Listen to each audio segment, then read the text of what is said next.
আর সবচেয়ে কষ্ট পেয়েছি আমি এখানে যে কিছু আলেম ওলামাও এর পক্ষে সাফাই গাওয়া শুরু করেছে। আমি এই জায়গায় কষ্ট পেয়েছি। শোনেন, আজকে মজা নিচ্ছেন, ট্রল করছেন, করেন, এটা আপনার দিকেও আসবে ইনশাল্লাহ, দেখেন। কারণ এটা শুধু আমাকে উদ্দেশ্য করা নয়, এর উদ্দেশ্য হচ্ছে পুরো ওয়াজ মাহফিল এবং আলেম ওলামা এবং পুরো কমিউনিটিকে বিতর্কিত করা। আপনি উচিত ছিল নিজের ভাইয়ের পাশে এসে দাঁড়ানো, আপনি উল্টা মজা নিয়েছেন। আবু তাহের আন্নালের জন্য অনেক ইমাম মিথ্যা প্রচার করে বেড়াচ্ছে যে তার স্ত্রীর সাথে এমনি এমনি হয়েছে। তো আমি দর্শক পন্থীদেরকে বলতে চাই, দেখবেন যে ইমামরা যোগ্যতা হয় না অযোগ্যতা হয়, তারা সময় পার করার জন্য অন্য ইমামের খুঁত ধরে যে উনি এরকম করেছে, ইনি এরকম করেছে। কারণ সে হাদিস কোরআনের বিষয় সে ভালো করে জানে না, সেজন্য সময়টাকে পার করার জন্য অন্য কাউরির খুঁত আপনাদের কাছে তুলে ধরে। তো আমি শুধু দর্শকদিকে বলতে চাই, সেই ইমাম দিকে কানে ধরে স্টেজ থেকে নামিয়ে দেওয়া ভালো।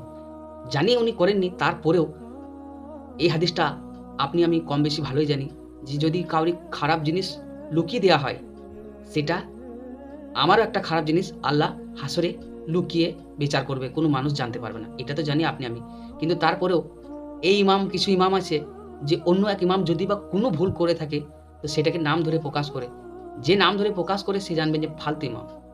তো ভিডিওটা শেয়ার করুন, সেই ফালতু ইমামরা যাতে এখনো পর্যন্ত অজ্ঞান আছে যেন জ্ঞান ফিরে তাদের, যে না আমাদের এটা করা ঠিক হচ্ছে না। এই যে কিছুদিন আগে আমাদের মা খাদিজা রাদিয়াল্লাহু তাআলা আনহুর জন্য কিছু কথা বলছি যে তিনি নামাজ পড়তেন না, তিনি রোজা করতেন না, তিনি হজ করতেন না, তিনি পর্দা করতেন না, এইসব জিনিসটা নিয়ে সেই ইমামটার নাম আমি কি জানি না, মনে পড়ছে না। তার জন্য বলছি যে এত বড় কথা কেন বললো, এরকম কথা কেন? তো ওইটা তো বাস্তবই, কারণ তখন তো নবীজি মিরাজে যায়নি, তখন তো নামাজ আসেনি, তখন তো নবীজি নামাজ নিয়ে আসেনি। নবীজি তো নামাজ এসেছিলেন, তখন তো মা খাদিজা রাদিয়াল্লাহু তাআলা আনহা তখন তো ইন্তেকাল করে গেছিলেন, তখন তো নামাজ ছিল না। সেই জন্য তিনি এভাবে বলেছে। কিন্তু কিছু ইমাম অন্য রকম করে তারা সেই কথাটাকে নিয়ে তার নামে মিথ্যা প্রচার করে বেড়াচ্ছে। এই হয়ে গেছে মুসলমানের বাংলাদেশের কাজ।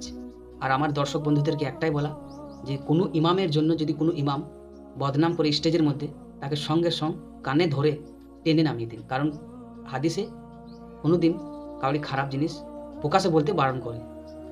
আসসালামু আলাইকুম।